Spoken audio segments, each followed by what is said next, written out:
realizing what is going on, and then a notification window shows up saying that an epic hidden quest opened for him and that he has a chance of winning Lord's treasure if he completes the quest, and in case he fails, he loses -50 of all his stats. The masked guy pulling a knife then stoically tells Rice that it would be for the best if he just comes with them without making any fuss, because if he decides to resist, then he'll give them no other choice.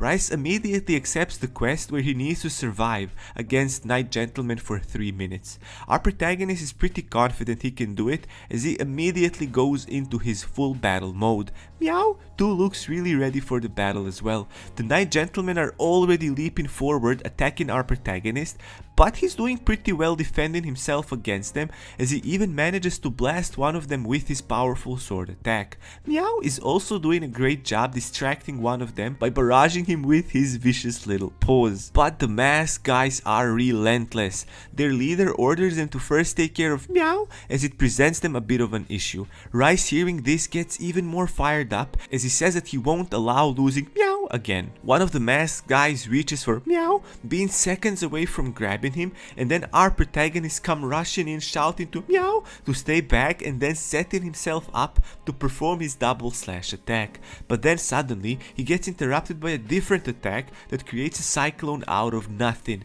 Seeing this, Rice is bewildered and is trying to figure out what just happened. And we see that red-haired wizard from before with his hands up, charged up from the spell he just performed. He then, in a smug and arrogant fashion, says that it's disgraceful for a person that came in the first place by defeating him to struggle here with this quest. The red-haired magician, also known as Romantic Magician, is now summoning up a new powerful magic attack and tells Rice that they should wrap this up fast. Our protagonist is really glad to see him and then thanks him for helping him. We can see that it's because of a Romantic Magician's help that little Meow was able to escape and return back to Rice. Our protagonist then tells the magician that there's a problem and it's the fact that he is too busy today, which means he won't be able to cook for him.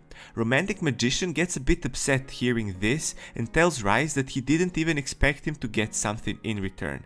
One of the Knights Gentlemen notices that they now have to deal with a magician as well, so they decide to take both of them out. Romantic Magician is not intimidated by them in the slightest and tells them that they're just trash mobs, but that he'll still have a go at them, and then he summons up his Fire Master attack. But it doesn't stop there as he develops another attack from it called Fire Curtain, sending the blazing fire all around himself, engulfing all of their enemies that were approaching them in an attempt to attack him. We can see the Knight Gentlemen burning, but they are managing to endure it. Meanwhile, we already see our protagonist in action, using his double slash to take one of the enemies down. He seemed to have used the distraction of the Romantic Magician to send his own swift strike. The Romantic Magician then shouts from the other side to Rice, telling him to use the long range attack once his flame damage starts properly kicking in.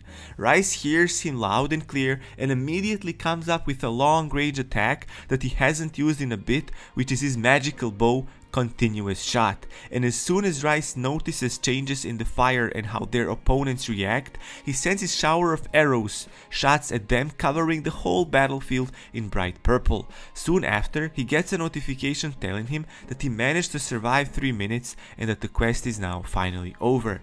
Rice asks the magician if it's over, and the Romantic Magician confirms, saying that it ended too quickly. He also asks Rice if any other quests appeared for him, and our protagonist tells him that the notification didn't say anything about other quests. We see that adorable Meow is still ready for any fights coming his way.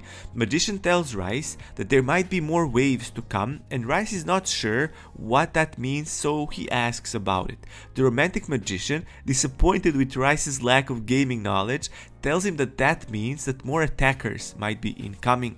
Our protagonist is surprised by this and then tells Meow if it's still dangerous that he should stay away. And then suddenly a dark commanding voice asks of who dared to revive the 1000-day fruit tree as he pleased. They both turn in the direction where the voice was coming from, and the magician remarks that it's as he expected, the quest hasn't ended yet. And now we see a guy with a huge blade on his shoulder coming out of the smoke. He tells him that the 1000 fruit tree is theirs.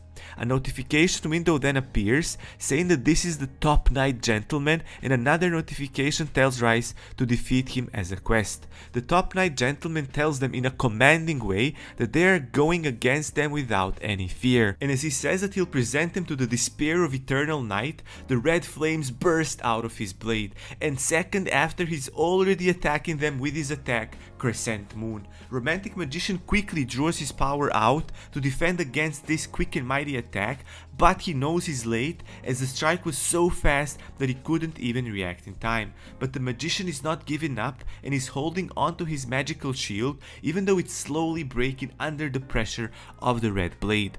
Just when the shield was about to give away, Epicure shows up, smashing the shield back into the top knight and in that way stopping the attack's momentum. The magician is really shocked seeing Epicure as he asks him why he is there. Epicure tells them that he is there because he saw in his friend's list that Rice was in a battle and so he thought he could help him with it. He then gets a better look of Romantic Magician and questions who he is. The magician is salty and reminds him that he was a second place in the Laberton defense match, and our protagonist joyfully thanks Epicure for helping them. As they start arguing whether there was a second place in the competition, the top knight gentleman gets really enraged seeing them not even paying attention to him. The top knight gentleman then launches another powerful strike, telling them that he'll take them all down in just one blow, and then we hear a huge blast as the things go dark. In the meantime, in Jiwoo's apartment, we see Hagyom bringing him some food, telling his brother that the food they ordered arrived. However, Jiwoo is too focused on something he's working on and isn't saying anything back to his brother. His brother repeats it again, asking if he's busy with work. Jiwoo tells him to be quiet as he's currently working and shouldn't be bothered. He adds that he'll eat later and that Hagyom can feel free to eat the food now.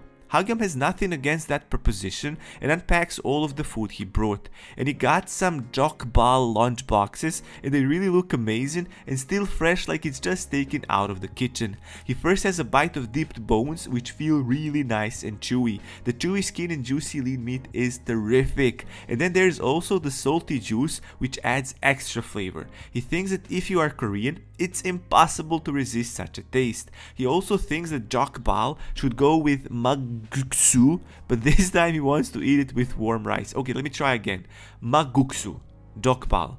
Are these pronunciations good, bros? Let me know down in the comments. Now back to the story, and as soon as he tastes it, the perfectly made rice hits his taste buds. The tender grains of rice are dancing alongside salty meat. The taste of the food makes this YouTuber cry with passion. He's moved by how heavenly the taste is, and just like that, he eats all of the food from his lunchbox. The guy literally inhaled that lunchbox like it was nothing.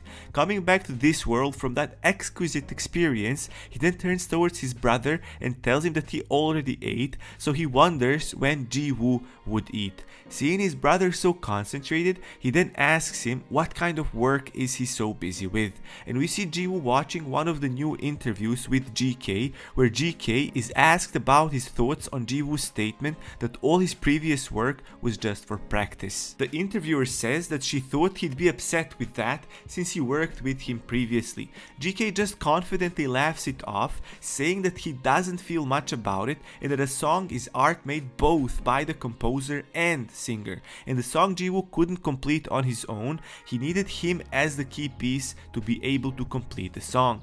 GK continues, saying that he thinks that it's because of him that the song's charms were maximized. The interviewer admires GK's confidence and says that he proved it by dominating the charts. Jiwoo is watching this interview, but in his eyes we see that he's preparing something big. He thinks that GK is absolutely shameless for saying that he completed the song that Jiwoo couldn't complete.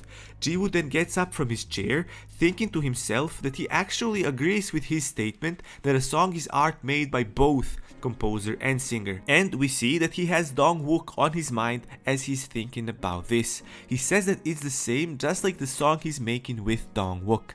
Jiwoo then turns towards his brother, saying that rather than wasting time thinking about all this, he should eat the lunchbox his brother brought for him. But we see that Hagyom is already having at his brother's meal. Jiwoo is extremely pissed off seeing this and starts shouting at his brother, asking him why is he stealing his food and telling him to give it back throwing all kinds of insults at him.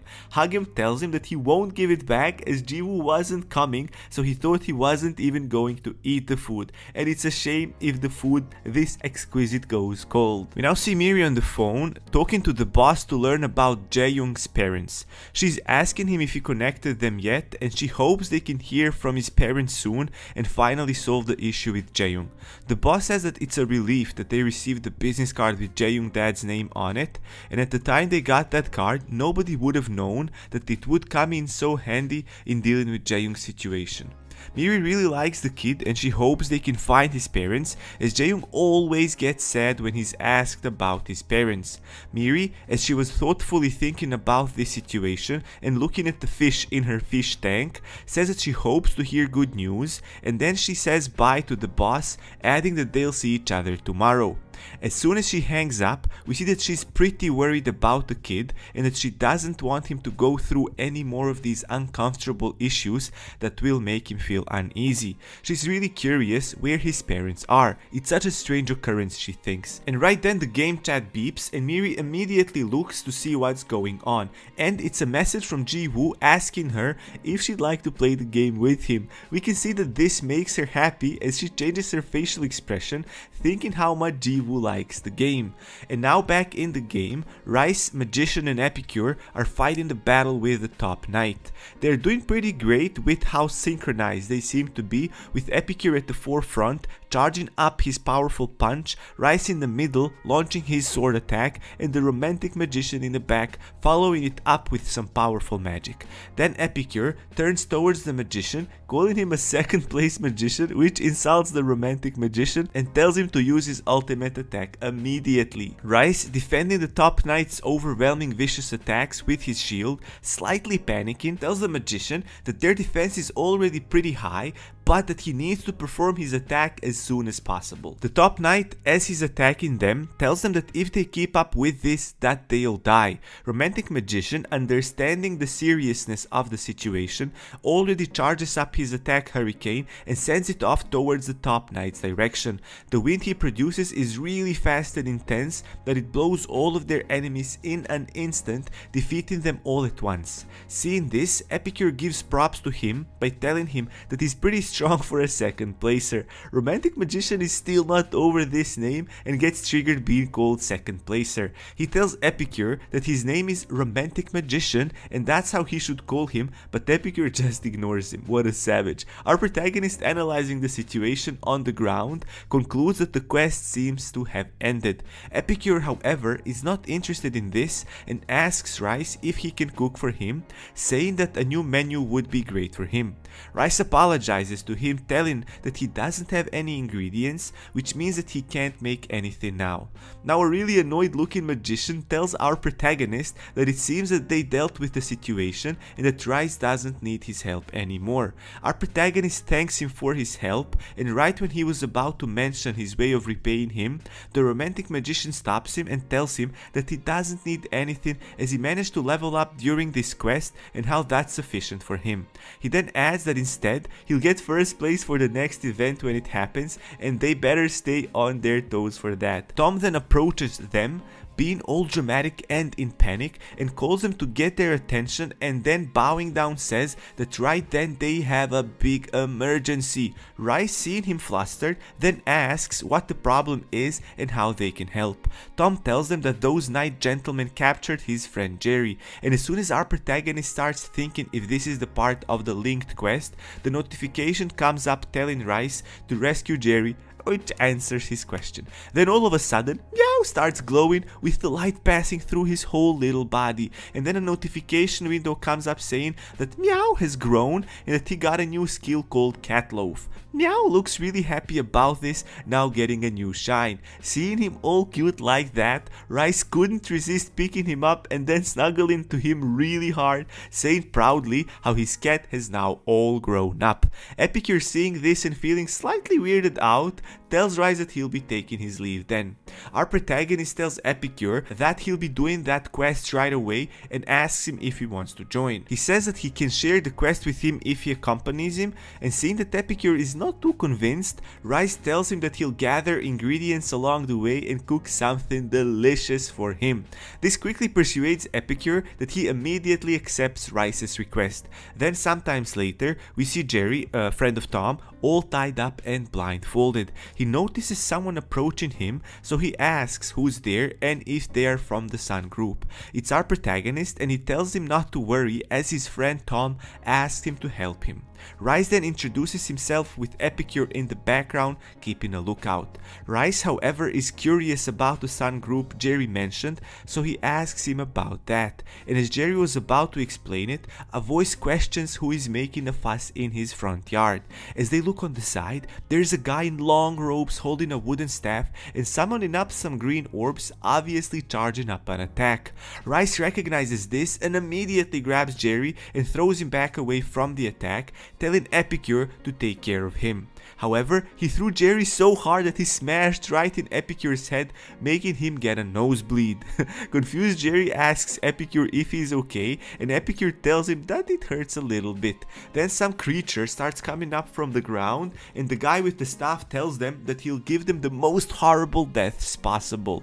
He then orders the creatures to devour all the trespassers, and getting a better look at the creatures, our protagonist is absolutely creeped out by them as he realizes that these are zombies, and there's a lot of these scary mindless people eating creatures. Rice, seeing that Meow is running off for an attack, tells it to be careful as these zombies might be more tricky than they look. Meow, however, is not fazed by any of this as it fearlessly rushes towards one of these creepy zombies. Meow then leaps up really high, saying some angry stuff in its cat language, and right when he achieved the top height and when he was exactly over the zombies, he increases in his size and then drops down with a huge speed, flattening everything underneath his body. This was his new attack, Cat Loaf. Our protagonist, seeing this, falls in love with a huge fluffy Meow. Actually, when he's big, we gotta call him Meow.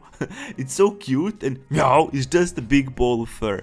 Their enemy, now covered in smoke that was created by Meow's attack, condescendingly tells them that it's not gonna be as easy as they imagined. They won't be able to get rid of his zombies in one go, but as he was saying this, Epicure was already launched at him with his punch completely charged up. Epicure, with a fierce look on his face, flying towards the shocked man with the staff, tells him that the attack is not over yet, and as the guy didn't have enough time to react to avoid the attacks because Epicure was way too fast, he gets an uppercut right on the chin. The man with the staff gets hit so hard that he's sent flying in the sky, Team Rocket style, from Pokemon. Jerry, seeing the man with the staff getting punched so hard, is really surprised how strong Epicure is against one of the Night Gentlemen. Epicure, looking down on his enemy with his fist clenched, tells him that he's nothing, while our protagonist is fangirling hard for Epicure, saying that he's so sugoi desu. The Night Gentleman was definitely hurt badly, but is still in the game and ready for some retribution. He then releases some kind of purple smoke, gradually covering the entire terrain in it. Rice notices what's happening and tells Epicure that it's still not over and that they should be careful. The things are getting tricky as they now hear the nasty zombie sounds without actually seeing the zombies themselves. Epicure then tells Rice that he's blinded and asks him if he's in the same situation, and our protagonist tells him that he thinks that this is the result of the enemy's magic. He also adds that they can't fight like this as they can't see what they are fighting against. And we can now see that Rice and Epicure are slowly being surrounded by these creepy zombies from all sides, and Rice is doing his best to figure out a way out of this terrible situation. And just as things start getting really hopeless, a pair of green glowing eyes shows up from the deep darkness with a voice behind them calling our protagonist and Epicure's name. And we see that it's Eliza the alchemist, and she's holding some kind of green lit goggles as she confidently walks through the crowd of these zombies. She asks them what are they doing there, and Rice recognizes her voice, asks if that's actually her. Our protagonist still can't see anything, but he kinda recognizes Eliza's voice, so he asks what she is doing here, and Rice, being uncomfortably blinded by the Knight's gentleman magic, figures out that there's a more important question now, which is, where is Eliza now? Eliza kind of shows up right next to him, cheerfully telling him that she's right there. She then asks our protagonist if he has the explore ability, as that skill will reduce the effect of blind, which is the magic that the Knight Gentleman used on them. And we see that Rice is pretty shocked about learning this, since he too has this skill and he just didn't know how or when to use it. And as soon as he turns it on, he can immediately see a bit now, and then thanks Eliza for telling him about it. Even though it's still quite foggy and unclear, he finally starts seeing zombies and other things. Eliza is surprised that our protagonist also has the explore skill, since she thought that that's a skill specific to certain types of professions. She then excitedly shows him her goggles and tells him that these are night vision goggles made by her alchemy profession. She seems really proud about it and continues saying that she completed making these goggles and then came there to test their performance, but she thinks that he might be in some danger and now asks him if he needs some help. I guess she apparently can't see the zombies, bros. And as they were having a calm chat, we see Epicure busying himself with zombies, punching them the hardest he's able while being blind. Rice tells Eliza that they do have a problem, and actually lots of them, thinking about all the zombies surrounding them. Hearing this, Eliza goes into a full badass mode. First, Metal Shield starts constructing itself on the spot with different bits coming together like she's Tony Stark. And then she constructs this 4-cannon gun that looks a bit too large for her, and as soon as it's completely formed, she already charges up an attack. She also constructs a sight to have a better aim with her gun, and then she fires her gun, sending a huge blast from her 4-cannon gun, blazing everything in its wake. Eliza is pretty confident in her weapon, as she says that with this powerful of an attack, all of these monsters should be quickly eliminated. But to her utter shock, even though heavily burnt, the zombies are left standing, still relentlessly advancing towards them.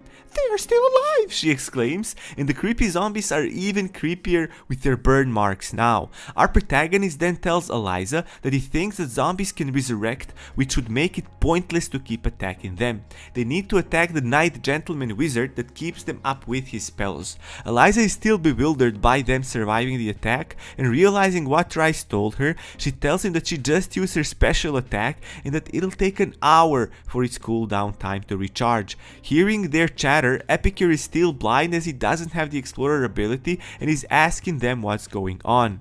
Our protagonist is now worried about the situation and is asking Eliza to borrow her night vision goggles, and in return he'll cook her a delicious meal. Eliza is really happy with this arrangement and she happily hands her goggles over to Rice. Our protagonist then takes those goggles and gives it to Epicure, thinking that he can do most with them now. Without delaying anything, Epicure puts the night vision goggles on and immediately spots the wizard. He tells Rice that he sees him and then launches at him, easily breaking through a solid row of zombies blocking his path. The wizard sees him coming, and this time he's more aware of the level of threat Epicure brings, so he summons up his other spell as his staff gets engulfed with flames. He then points it at Epicure, telling him that he'll burn him to a crisp, and then he fires off a huge blast of fire cyclone, spiraling around towards Epicure. The fire streams are too unpredictable, so one of them reaches Epicure, hitting him in the back. Epicure wraps himself with his cloak to reduce the damage, and Rice, seeing this, screams out Epicure's name as he is afraid for him. This gives the wizard some confidence back, as he says that they are just some bucks and that they never had any chance against him to begin with. But as the smoke was settling down, we see a silhouette of Epicure still standing firm, as the embers of the leftover fire are still flying around him. Not even waiting for the smoke to clear out, he launches yet another attack, this one looking even more powerful than the last, with his sole focus on his opponent. And this time the wizard definitely had no chance of defending himself, as Epicure hits the wizard, knocking his staff out of his hand. The wizard is terrified of this as he looks back for his staff, screaming in agony as the blood splashes everywhere. And not soon after, after, we see some dark energy gathering around him. Epicure gives him a fierce look, and we see that he is ready to have another go at him, as the wizard was saying that he worked so hard to have this much power and that he can't afford losing it. He starts absorbing that dark energy that now reveals his true nature as the horns start growing from his head. But Epicure had enough of him and tells him to shut up as he reaches for him, grabbing the dark wizard's entire head in his fist. The wizard is absolutely petrified, and Epicure then tells him that he is too noisy and then lifts him up, holding him like that in his one hand, and then quickly pierces his body with his other fist, immediately killing him off. He then throws him on the side, with Epicure cooling down his anger as he stoically stands there. The notification window comes up saying that they completed the quest of saving Jerry, and then all of a sudden the dark veil starts getting lifted and disappearing. Our protagonist says that he can finally clearly see everything, and then as he looks at the body of the defeated enemy, the notification comes up saying that they've defeated the dark follower Hatun. Rice is really surprised by this because he didn't know that the wizard's real identity was that of a dark follower. Jerry peeks out from the bush, checking out if the air is clear and if he can come out from hiding.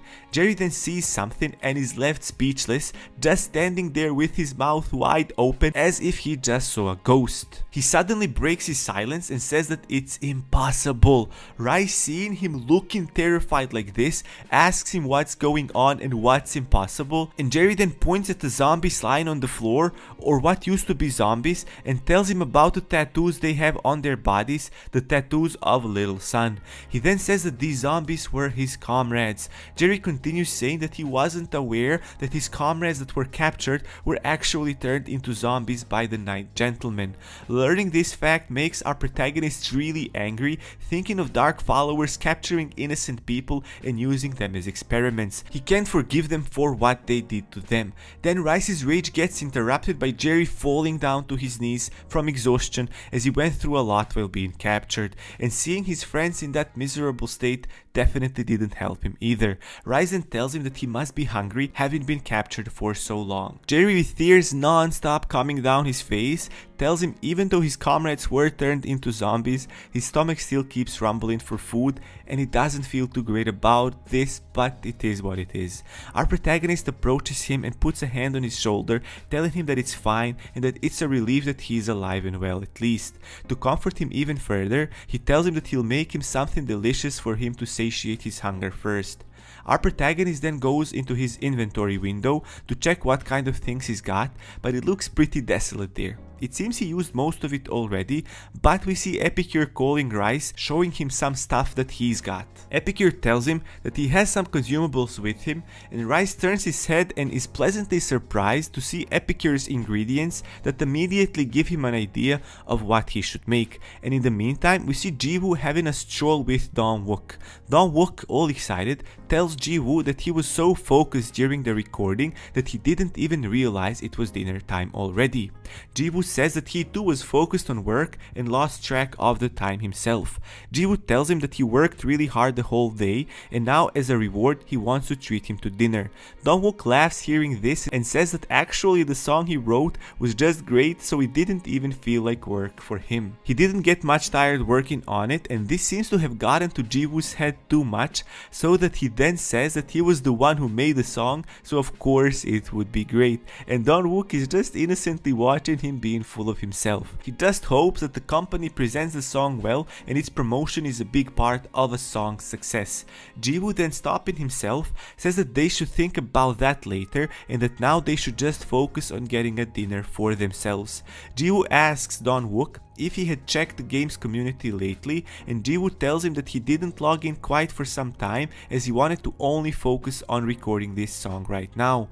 Jiwoo tells him that he knows that Rice cleared that bakery quest in Pyron, and he also heard that he managed to revive the 1000-day fruit tree. Dong-wook tells him that that's something they could expect of Rice, but still he wonders how is Rice so good at the game. They finally arrive at some restaurant, with Jiwoo saying that he heard that this place is pretty good with delicious food. They both get excited thinking about food as Jiwoo asks him if he'd like chicken, and just thinking about it, Dong-wook's mouth starts watering.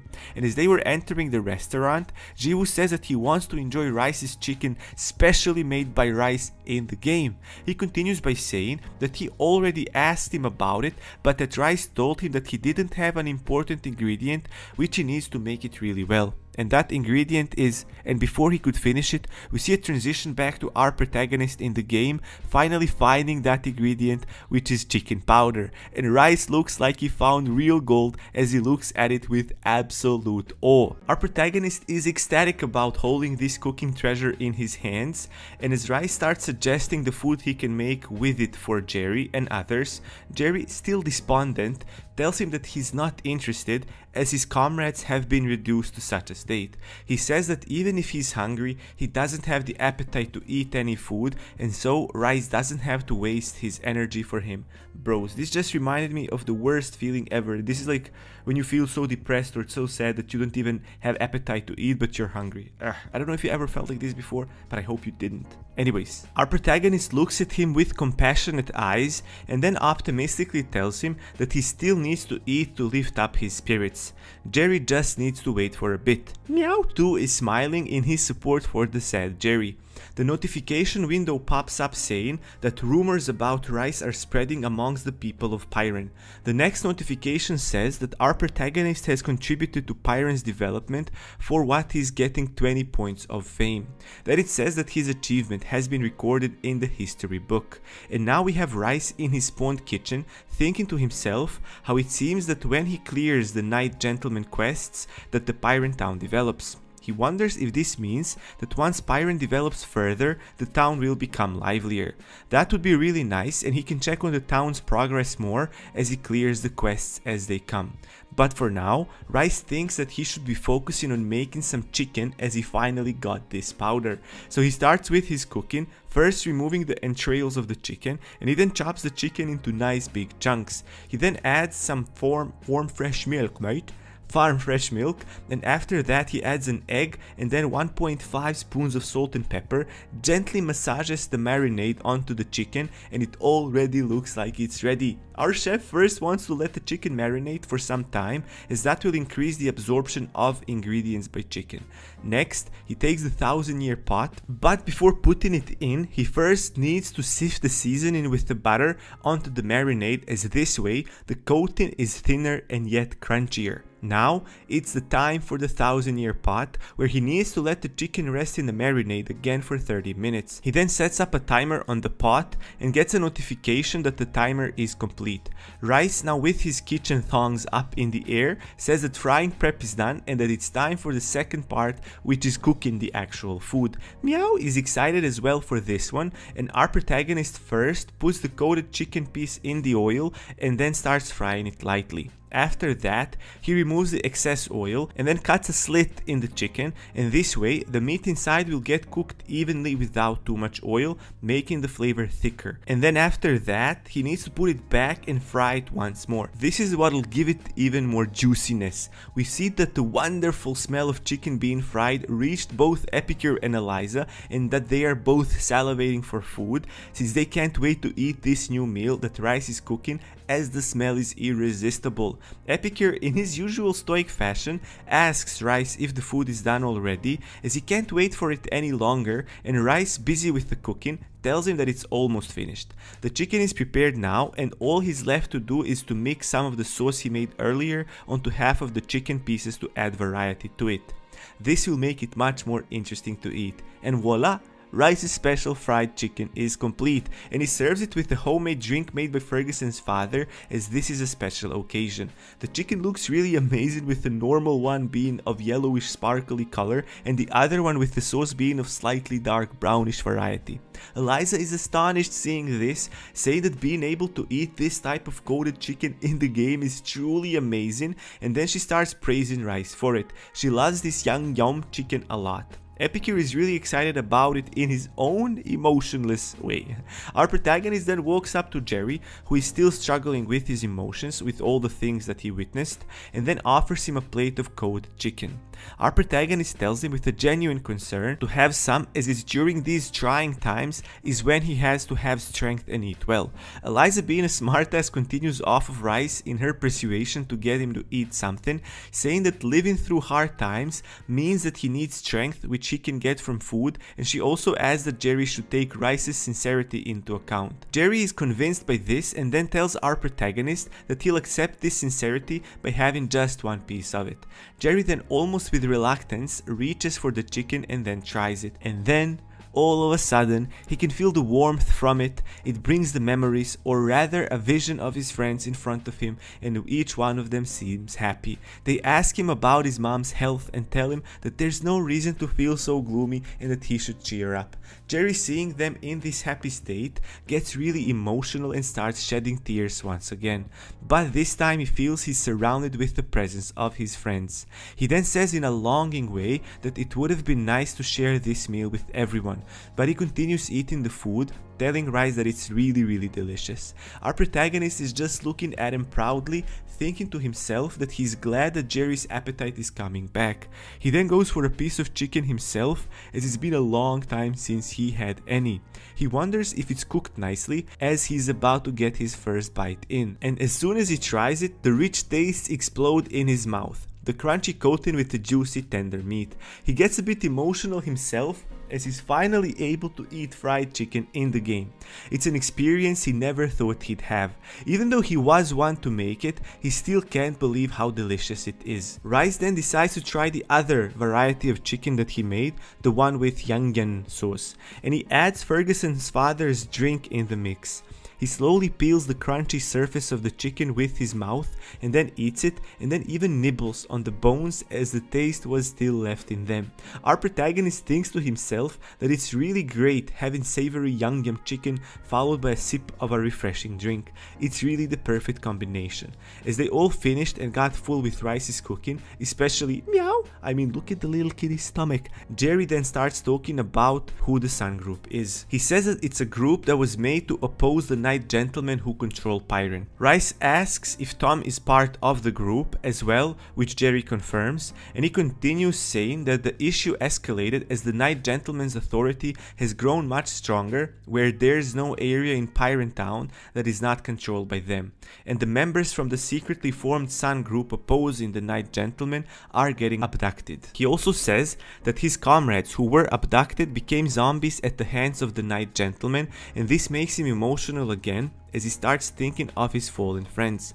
Before sadness completely overtakes him again, Rice asks him about how he knew that the zombies were his comrades for sure. Jerry, showing Rice his own sun tattoo, tells him that it's because of the sun tattoo that he recognized them. He adds that this tattoo is usually hidden by the captain's magic and that it only appears when the members are proving themselves. Our protagonist then curiously asks who is the captain of the Sun Group. Jerry frantically shakes his head in negation, apologizing to Rice for not being able to tell him that. As an outsider, Jerry can't reveal any more details on it. Our protagonist then thinks to himself that he'll have to look into this matter on his own. He's just surprised that this linked quest continues for so long and wonders until when will it continue, because the scale of the quest seems to be much bigger than he initially expected. Rice then tells Epicure and Eliza that it's pretty late now and that he'll escort Jerry back to the town and then log off. He wonders what two of them will do. Eliza tells him that she's gonna do some more farming in the forest and cabin, and Epicure from the back oddly says that he'll do the same. Our protagonist, then waving at them, tells him he'll then leave first and says his byes to them. Eliza, all positive and enthusiastic, lets Rice know that he did well as Epicure tells her that they should go together, and then we see chatter in the city, interrupted by Tom loudly shouting Jerry's name as soon as he sees him approaching the town. They embrace each other with Tom telling him that he is so relieved to see that he is alive and safe. Jerry tells him that he is alive thanks to him. A notification window then comes up saying that another linked quest is completed by our protagonist, and Rice is now thinking to himself how he didn't expect these two meeting would be a quest as well. Tom expresses his gratitude to our protagonist and tells him that he owes him a big favor. Rice joyfully tells him that he's just happy that Jerry's safe and then takes his leave. And as he was leaving, Rice hears Tom and Jerry... Bros, I'm so stupid. I just realized now they're Tom and Jerry. Oh my god. Anyways, he hears them discussing the fact that Tom got one of his forgotten memories back. Jerry asks him if that means that he is free from the Devil King's oblivion, and then asks him to tell him exactly what kind of memory he forgot. But Tom says that he's too embarrassed to mention it and that they should discuss it later. Our protagonist thinks to himself that there's so much more to this linked quest and that he's really curious about it, but since he already spent quite some time in the game, he'll log off for now. And then our protagonist logs off, now opening his eyes in real life. He sits up in his bed and then thoughtfully starts thinking about the game. Aram thinks that the game is really well written, from the Night Gentlemen and Dark Followers to the Sun Group 2. This linked quest is surprisingly pretty long. Aram then pulls out his phone, thinking that he should check the game's cafe, which is the game forum, for some information, as there might be some information available that is related to Pyron. And as he scrolls down the forum, to his absolute shock, the first news he comes across is that the old man Lichel is in his critical condition. He can't believe that Lichel's health is so bad. Now a little bit of time passes, and on a fine sunny morning, we see Mr. Lim coming to his restaurant only to see Aram busying himself with cleaning the place.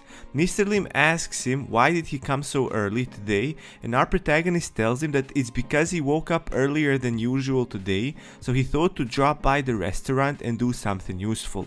Mr. Lim is really happy hearing this, saying that it's very reassuring having such a diligent chef around. He also adds that there's some time before they open the restaurant, so Aram can take it easy. Mr. Lim then sits down and takes some newspapers to read, and he comes across the exact news Aram saw before, that a chairman from a big entertainment company is in a critical condition. Mr. Lim thinks this is unfortunate, and getting reminded of this, our protagonist changes his expression and gets all serious all of a sudden.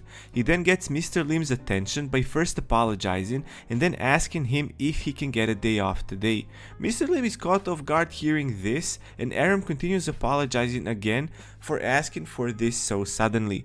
Mr. Lim gets a bit curious about it and asks Aram if something happened. Our protagonist then says that he actually is a bit acquainted with the chairman that's in this critical condition, and then he continues by saying that he promised they'd meet but that he got too preoccupied with stuff that he wasn't able to deliver on that promise.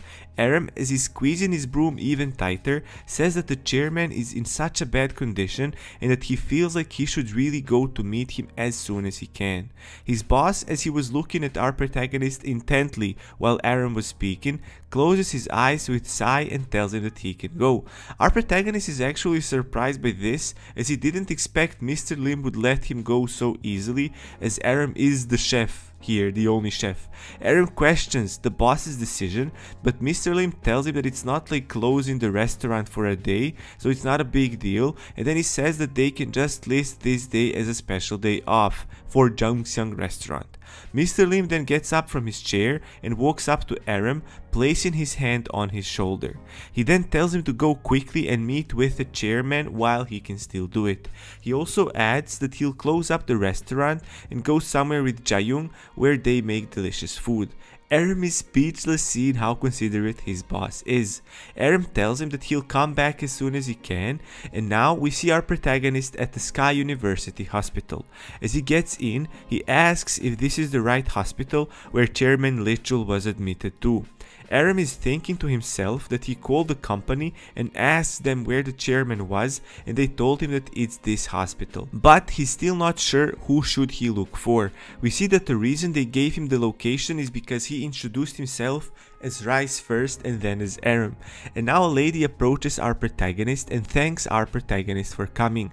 She says that the chairman's health has worsened so that he can't personally meet him, and because of that they have no other choice but to meet there. She continues saying that she is the chairman's secretary, Yoon Seola, and then she points him in direction and tells him to go that way. As Aram was following her, he asks her if the chairman's condition is really that bad, and Secretary Yoon stops for a moment and then with a worried expression on her face tells him that it actually is. Aram is feeling pretty bad, thinking that if he knew that his condition was this bad, he would have gone to visit him sooner. He's kinda regretting it now, and Miss Yoon then tells him that the chairman said that he wanted to repay him for the great cooking he did for him. Our protagonist is flabbergasted hearing this and says that he doesn't understand what the chairman meant by that. She then looks back at him and tells him that he can choose between 50 million won in cash or an intel of that value. It takes Aram several moments to process the sum of money that big. He then all of a sudden shouts, repeating the amount of money to her. She confirms it and says that in the future, if he requests for their help, they'll help him with no questions asked, and they'll do that up to 3 times. Aram is utterly shocked, not understanding what he did to deserve such a payback, as it was just 1 plate of sashimi in the game and nothing more. Miss Iyun thoughtfully tells him that that 1 plate of sashimi was the chairman's final wish in life. Bros, I can't do this. This story is getting too sad for me. She continues saying that to the chairman, that 1 meal of Aram's meal was worth 50 million won because that was his own value for it. Our protagonist is left speechless now, understanding where the chairman might have come from with this decision, even though to think that a plate of in-game sashimi would give him this much money is still difficult to comprehend. But he also thinks to himself, now more proud of himself, that rather than money, he's really happy that his cooking could make someone's final wish come true. Miss Iyun then knocks on the door and then hands in her business card to our protagonist. She tells him that whenever he's in some need, he should contact her through the number on the card. He awkwardly takes the card and thanks her, but says that he doesn't think he can accept this offer from them. She then tells him that she insists and this is what the chairman wants. She then, all intense, tells him that she'll have to reject his rejection so that he better accept it. Not knowing how to respond to this checkmate move, Aram just accepts it. Just a few moments after, they finally arrive on the floor where the chairman is, and then they enter the room with the chairman Lichel in the bed with the doctor next to him checking his condition, and we also see another person standing there looking at who came in. The man recognizes the secretary and greets her, Miss Iyun, and then asks the doctor about the chairman's condition. He tells her with disappointment on his face that the situation is not looking too bright for him, and he continues by saying that they better get ready for the worst case scenario. And now we see both the secretary and the man that was in the hospital room prior looking upon Chairman Lichel with an expression of grief and worry, since they really cared about him. The man then notices our protagonist in the back and asks Miss Iyun of who he is. She tells him that the chairman met our protagonist in the game called Real, and she tells him that his name is Aram. Aram, a bit uncomfortable, introduces himself, and the guy tells him that he's heard of him before and that he is the chairman's son, Park Bogyul. He then approaches our protagonist closer and extends his hand to shake his hand, saying that as the situation didn't allow him, he wasn't able to greet him properly. Aram tells him that he understands and that it really isn't the best time. Bogyul then points at the chairman and tells him that that's his father, the chairman Lichel, and as our protagonist looks at him, he sees a very old man barely hanging on to his life. It's a scene that makes him pity the old man, and Miss Iyun calls the chairman's name in hopes that he'd wake up and see Aram there, but there is no response. The only sound comes from the machine checking Lichel's vital signs and nothing more. Aram is thinking to himself, now realizing that this is why Mr. Lichel couldn't eat sashimi in real life. It's a really sad sight to behold as all of them stand around his bed waiting for his last breath to come. Our protagonist thinks that even though it would be impossible for him to eat it, he was able to eat his sashimi in the game. He then remembers Lichel telling him in the game that in real life he actually is 90 years old and that it's thanks to him that he was able to fulfill his wish before he died. Aram thinks how he made food for fun, but that then led him to meet people in real life too, and he considers that to be a blessing for him. He was able to meet some great people that he's happy to hang around with, people that he can call friends now. Even though he wasn't able to meet some people, the game also allowed him to send someone off during their final moments, like Mr. Lichel, and that's also special. The chairman's son, then remembering something, asks Miss Iyun about the child they contact. She tells him that they already got in touch with her, but that she's a really busy person and that she's not sure if she's able to come.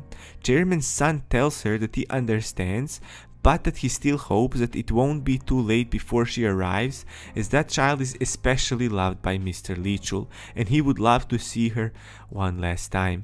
Miss Eon then says that other than the doctor and the two of them, she told to let only Aram and the child in. As they were talking about this, our protagonist is getting really curious about who they mean by that child, as they keep referring to that person. And then, right at that moment, the noise starts coming from the corridor in front of the hospital room, and it gets louder until finally a woman comes barging in, to everyone's shock. And especially to my shock, because this woman is Leticia from the game. And this is how Leticia, aka Haeyoung, found out about Old Man Leachul's critical health situation. On a fine sunny day at the company Illusion, where the game reel is developed, we see a guy abruptly showing up, looking a bit panicky, and then he calls Haeyoung and tells her that he's got some bad news for her. Haeyoung, being busy, tells him that she's working on the systems at the moment and that he can tell her about the news a bit later. He still looks stressed out and tells her that her work is not important right now and that she should really hear the news he brought her and be calm while listening to it, as she might not like what she hears. She then turns to hear the news, and the guy tells her that Chairman Park Leachul is in a critical condition. Haeyoung, hearing this, is in utter shock, as she just repeats what the guy just said. He then tells her that he just got the news from Atulente, and he continues saying that the chairman's condition worsened 2 days ago and that they said the doctors told them that his condition is very critical. Leticia doesn't react to the news that well, as she grabs onto her dress as the realization of what's going on dawns on her. The guy, now seeing her in visible distress, calms himself a bit and then tells her that since her leave is starting from the day after, she should take 1 day earlier and start her official leave today. He also adds that he'll finish the rest of the work for her. Leticia is looking to the ground, still pondering over the news as he said this. She then almost apologetically thanks her co-worker for doing her a favor. And now we see the memories of Haeyoung when she was still a student. As she was walking down the street, she was approached by some company representatives and asked if she was into idols and if she'd like to audition for their company. Obviously, something about her attracted this job proposal, but she was still pretty surprised. She never thought she'd go to such an audition, but now she had a great opportunity and so she took it. On the day of the audition, we see Haeyoung all excited and ready for her dream audition.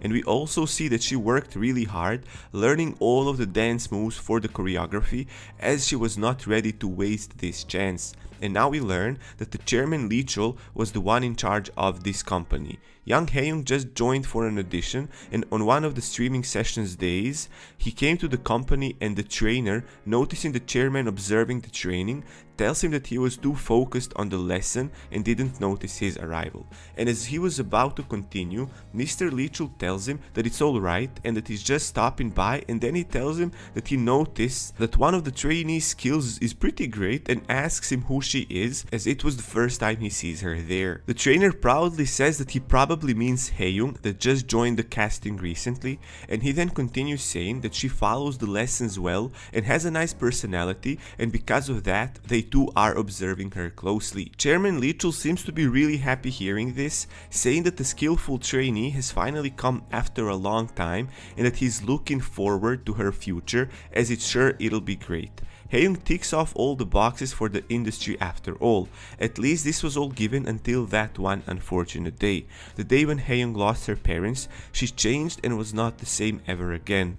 Her smile disappeared along with her will to chase after her newly found ambitions. Mr. Leachul and others from the company did their best to help her cope with the tragedy, but it seems that nothing could reach the poor girl's heart. Seeing her heart broken like that after the burial services were over, Chairman Leachul puts his hand on her shoulder and tells her that even though she's going through really hard times, she needs to make sure to eat properly to regain her strength back, as he believes that she's someone who will always do amazing no matter where she finds herself. she needs to stay strong. And then he added that if she ever had a hard time, she can always come and find him as he'll be there for her. Haeun, broken as she was, through her tears, was only able to thank the chairman for his concern and his help. And after that, Haeun experienced many hardships, but after all she went through, she was able to put her emotions to the side and succeed as a game planner. She couldn't become a singer, but she was praised a ton by the chairman while she was a trainee, and thus she has always been thankful to him for those fond memories she had. And now as she's running through the corridor towards the hospital room where the chairman is, she's thinking that he's in an actual critical condition and she doesn't want him to just leave like this. He was her only beacon of light, and Haeun, all in tears, gets in the room and calls upon the dying chairman. She draws our protagonist's attention so that he turns towards her, and as she runs past Aram, her hair leaves a pleasant scent. Oh, he's captured by this nice smell and tries to identify the smell, thinking to himself that it feels like a refreshing fruit-like scent. But then our protagonist realizes that his sense of smell hasn't completely returned, so he couldn't have smelled that. It's probably his imagination, right? Haeun desperately drops to her knees in front of the chairman's bed and calls his name one more time in an attempt to make him aware of her. And then she starts crying even more, with her tears dropping all over the chairman's bed sheets. She asks him what is going on and why is he just lying down like that. This triggers the doctor a bit, and he tells Haeun that she can't be like that because the patient needs absolute rest for his condition. And the chairman's son, understanding her feelings, just stays silent. Haeun, ignoring the doctor, continues, telling Chairman Leechel that he was always smiling and how he shouldn't show a face like this as she needs his smile. But we still see no response from the chairman. Then Haeun, reaching her highest levels of desperation, digs her head in the chairman's blanket, intensely apologizing for not keeping in touch with him. She also adds that she should have found him sooner before he ended up like this. She then starts blaming herself, and then all of a sudden, the old man Leechel's hand moved, and just a moment after, his hand was on Haeun's head, with him now calling her name. She's in shock as she lifts her head up. Our protagonist too is surprised seeing this, as the chances for him getting enough strength to wake up and talk to them was incredibly low. The chairman then looks at Haeun and gives her a slight smile, difficult to discern through his wrinkled face, but Haeun sees it, and so, without wasting any time, asks him if he regained his consciousness, and then tells him that the doctor is right there with them and he needs to wait just a bit longer. Mr. Leechel is just looking at her without saying anything and holding her hand on her cheek. And then he coughs a little and asks her in a very endearing way if she's been eating well. Bros, it's so hard to record this without crying. She's shocked by this question as she just keeps looking at him. Mr. Leechel then slowly closes his eyes. Haeun is still looking at him, and then she breaks into crying, again apologizing to him and saying that from there on she'll eat food properly. She keeps repeating that she'll eat well and stay strong for him, and that she needs him to get up again. Haeun is holding Chairman's hand, which was now lax and out of any signs of life. Seeing this dramatic scene made everyone around sad, with Secretary Eun starting to cry and the chairman's son silently professing his grief. And then all of a sudden, a loud sound draws everyone's attention, and then the other sounds come from the machine monitoring the chairman's vitals, and there comes a long beep sound that indicates that Chairman Leechel's heart stopped beating. Haeun is sobbing as she thinks of all the pleasant memories of him as when he was healthy and smiley, and of his words when he told her that even though she's going through difficult times, she needs to make sure to eat properly. He was a kind man, and these words carved themselves into her mind. Sometime later, we see Haeun in a hospital waiting room, not recovered yet from what she just experienced with the chairman Leechel passing away right in front of her. And she gets approached by the chairman's secretary, who offers her a cup of tea with a pleasant smile. She asks her if she's been doing well and how it's been quite some time since they last saw each other, and Haeun says that indeed it has been quite some time. Miss Eun adds that she noticed Haeun to have gotten quite thin, and then asks her with concern if it's because of her being busy with her work at the game company. Given a bit of contemplation, Haeun then ends answers saying that work was of great help to her because whenever she's busy with work, she is able to forget her pain. Miss Eun, drinking her cup of tea, tells her that she can understand how she feels, but still that she should know that she has to take care of her own health first and eat her meals properly, just like the chairman advised her to do so. 2. This reminds Hae-young of Mr. Lichul, and she stays silent for a bit. She then breaks the silence by calling Miss Eun's name, but just when Eun answered, Hae-young seems to have changed her mind, saying that it's nothing and that she doesn't have anything to say. This left Eun a bit confused, and Hae-young is now thinking to herself that just because Miss Eun is older doesn't mean that it isn't hard for her too, as Miss Eun was with the chairman for much longer than her. She's been there the whole time with Mr. Lichul. Miss Eun then gets a message and then tells Hae-young that she needs to go to help with preparing the funeral. She then also apologizes for leaving so soon, as this was their first meeting in a very long time. Hae-young tells her that it's absolutely fine and then asks her if there's anything she can help with. Lichul's secretary gets up and says that there's no need because all of the chairman's family members will be helping out. She also adds that Hae-young should go back and rest. She hopes the two of them can meet again sometime later. Hae-young thanks her and they say goodbye to each other. As our protagonist was in the same waiting room, he notices Hae-young sitting there and wonders if she is the same lady that he saw earlier. And his chairman's son was thanking Aram for him coming and then explaining that only the family members can attend the funeral, our protagonist was completely distracted with Miss Hae-young, thinking about his encounter with her earlier. He's really curious about the pleasant scent he felt from her, as he thinks that his senses shouldn't have completely returned yet, so it has to be his imagination, right? And then Aram's attention gets pulled back when the chairman's son mentions how they already mentioned money will be transferred to him later today. After Aram confirmed this, the chairman's son also mentioned that if he's in any need of help, that he can contact either him or the secretary Ian at any time. And this seems to have concluded their meeting as they bow down to each other. And then as our protagonist was pondering over something, that same scent he smelled before came to him again. And then footsteps approached him with a woman starting up a conversation by telling him that they saw each other earlier in the ward. He then turns to see who it is, and to his shock, it's Miss Hae-young pleasantly looking at him and smiling. She tells him that he had to have a deep connection with Chairman Park, as he was in that room with the most important people to him. Hae-young then extends her hand and says that she's finally giving him her greetings properly, and then she introduces herself. She says that she became acquainted with the chairman when she was a trainee in his company. Our protagonist then tells her his name and that he's not sure if it can be called a deep connection, as he only met the chairman through the game. She's a bit taken aback by this, as he continues by asking her if she knows the game called Real. She's in a shock now, but quickly changes her expression to that of fulfillment as she realizes that Chairman played her game. She then tells Aram that perhaps them meeting each other like this is fate too, and that they should meet again if they ever find a chance to do so. And sometimes later, we see our protagonist on the train as he thoughtfully gazes through the window, thinking of how he actually witnessed someone's final moments. Bros, they were so close of realizing who they are.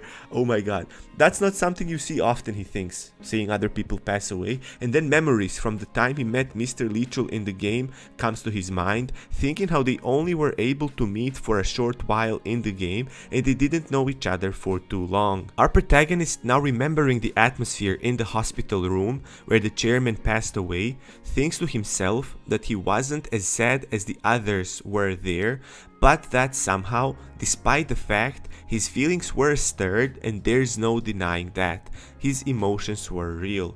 And now we are back in the game together with our protagonist as he gets welcomed back to the game world by cute Meow and Pepesh. Little Meow, seeing Rice, gets so excited that he immediately jumps in Rice's hands. Rice then gets a notification window telling him that he got a message, and it's from Eliza saying that since she logged out of the game, she's sending him a message to tell him that she went farming in Hatun's cabin and that there she only found some useless items. She continues telling him that she's not convinced that a quest of that significance would have no item rewards, and so she asks our protagonist to check his own inventory for anything. Rice then scrolls through his options and finds his inventory that he opens up to see if he can find anything there Eliza was telling him about. And to his pleasant surprise, he finds a pretty special item. It's a master craftsman jeweled bandana. The description of the item says that there's no way to find out who made this item. It also says that other items like this one are scattered all around the place, and if all the items in the set are all worn, they increase the user's abilities. Seeing this, our protagonist says that as a set item, there has to be other items like this one. Bros, my neighbor just started mowing his lawn, and the sound is killing me. I know you can't hear it, but it's so annoying. Why does he have such a loud lawnmower? This word is always confusing to me in English. Mow the lawn. Lawnmower. Okay, I'm sorry for the distraction. Let's go back to the story. So instead of thinking about other stuff that he can find in the future, items like this one, he wants to try this one right away. He then equips it, or basically puts it on his head, and the notification window pops up saying that all his abilities go up by quite a lot. And on top of that, it's a permanent increase, which is amazing. It makes Rice extremely happy. He might even like the looks of it. He then turns towards Meow and Pepesh to ask them of their opinion on how it looks on him. Meow seems really happy with it, and Pepesh is just being his usual self, giving an underwhelming response as he always does. Our protagonist thinks to himself how this awesome bandana gives him a permanent increase, and maybe even more importantly, when he's cooking, his hair won't bother him. And in his opinion, this is what makes a perfect item for him. He now feels ready to go and pick the fruits of the 1000-day fruit tree. The place definitely changed as the tree is surrounded by so many people now. They are all enjoying the sight of the tree and also fruits they get from it. As Rice walks around for a bit, he sees Tom, who's also happy to see him. Rice says that he noticed that there are so many people now, and Tom tells him that everyone has gathered to eat the 1000-day fruit tree's fruit. Our protagonist understands why, as the fruits are really delicious, and on top of that, the fruits are getting produced without stopping. The more the people eat them, the more they grow. It's an amazing tree. But Rice notices something odd about this situation and then asks Tom if he's not interested in these fruits. Tom tells him that he actually isn't, without immediately explaining the reason why. He then takes a few moments and then thoughtfully continues saying that a long time ago, when the Pyrrhen was called the City of Beggars, due to the ability of the tree to produce delicious fruits without stopping, the 1000-day fruit tree was called the Blessing by the people of Pyrrhen. However, since it was never scarce and no one had to actually work for any of the fruit, it attracted attention from certain type of people as the streets started getting filled with beggars until Pyrrhen was overrun by them. And so, this is the reason why Pyrrhen had become a town full of lazy loafers and beggars. Tom then continues, now looking slightly concerned, saying that he's afraid that Pyrrhen would become a city of beggars again, which is why he's not entirely happy about the 1000-day fruit tree getting revived. This caught our protagonist off guard, as he was thinking that reviving this tree was something absolutely good that could never be bad for anyone, but apparently it's not, because Tom is not satisfied. Meren then calmly tells him in his strange language that Pepesh translates for him that our protagonist is strong enough to be able to fight against the Knight Gentleman. And right as Rice was thinking that this might be yet another quest, a notification window shows up saying that a rare hidden quest opened for our protagonist, and it's called Revealing the Truth. He needs to find a guy named Don Jonelli. It's spelled not G, Jonelly. Of course it's pronounced Johnny, and Rice needs to find him and tell him the truth. Maron then extends his hand towards Rice, offering him something that is glowing with brightness, and then tells him again something in the monster language that Pepesh translates, where his request is for Rice to defeat the Night Gentleman and save the town Pyren. Our protagonist gets a better peek at what Maron is holding in his hand and then recognizes it. He knows what this is. So that's it for this special video. If you want me to recap new chapters when they release, even though they release slowly, let me know in the comments below and I will recap them. Thank you for all the amazing support one more time, bros. I know it's getting corny, I know I'm getting boring with this, but I'm really grateful. So thank you so much. Stay awesome, bros, and peace!